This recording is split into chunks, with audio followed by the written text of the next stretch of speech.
শুরু করিতেছি মহান আল্লাহর নামে, যিনি পরম করুণাময় এবং অত্যন্ত দয়ালু।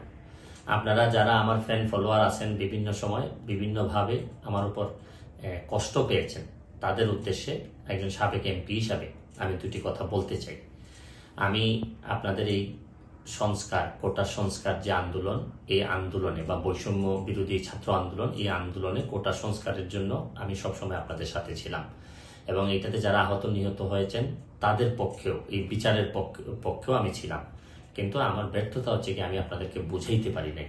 এটার জন্য আমি সম্পূর্ণ ব্যর্থ হয়েছি এবং আমি এই ব্যর্থ হওয়ার জন্য আমার যারা ফলোয়ার আছেন, যারা আমাকে নিয়ে প্রত্যাশা করেছেন, সবার কাছে আমি দুঃখ প্রকাশ করতেছি।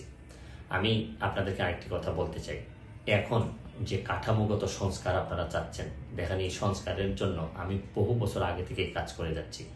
আপনারা দেখেন এই দুর্নীতির বিরুদ্ধে যুদ্ধ গত 15 বছরে আপনারা যে 2-3 জন মানুষ দুর্নীতির বিরুদ্ধে সোচ্চার ছিলেন, এর মধ্যে হয়তো আমাকে একজন আপনারা পাবেন। আপনারা জানেন যে আমি এস আলমের বিরুদ্ধে নিজে বাদী হয়ে মামলা করছি টাকা পাচারের জন্য।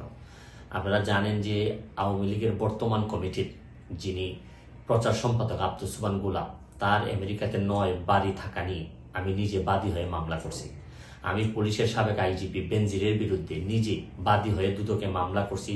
মহান সংসদে আমি তার বিরুদ্ধে বক্তব্য দিছি। মতিউর, যে কর কমিশনার মতিউরের বিরুদ্ধে আমি মামলা করছি। আমি সালাম মুর্শিদির বাড়ির নিয়ে মামলা করছি।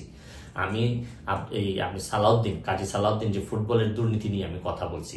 ওসি মুয়াজ্জেমের বিরুদ্ধে আমি নিজে মামলা করছি, করে তার 8 বছরের সাজা হয়েছে ডিজিটাল নিরাপত্তা আইনে। আপনারা জানেন যে জীবনে যত ঝুঁকি ছিল, আপনারা জানেন যে এই কোটা আন্দোলন শুরু হওয়ার 2 সপ্তাহ আগে আমি প্রেস কনফারেন্স করে বলতে বাধ্য হয়েছি, আমি জিডি করছি যে আমার জীবনের উপর হুমকি আছে এইসব দুর্নীতির বিরুদ্ধে প্রতিবাদ করতে গিয়ে। সুতরাং আমি এই যুদ্ধে সবসময় চেষ্টা করছি। এখন আপনারা যারা যে যুদ্ধ শুরু করছেন, ছাত্র জনতার নেতৃত্বে যে যুদ্ধ, এই যুদ্ধে আমি মনে করি যে দুর্নীতির বিরুদ্ধে যুদ্ধ, এই যুদ্ধে আমি আপনাদের সবসময় আমি আপনাদেরকে দোয়া করি যে আমি যতদিন আসি চেষ্টা করে যাব দুর্নীতির বিরুদ্ধে এই যে যুদ্ধ, এই যুদ্ধে সবসময় শরীক থাকার আমার জায়গা থেকে আমি চেষ্টা করব। এই বলে আজকের মতো বিদায় নিচ্ছি। ভালো থাকুক আমার বাংলাদেশ, ভালো থাকুন সবাই। ধন্যবাদ।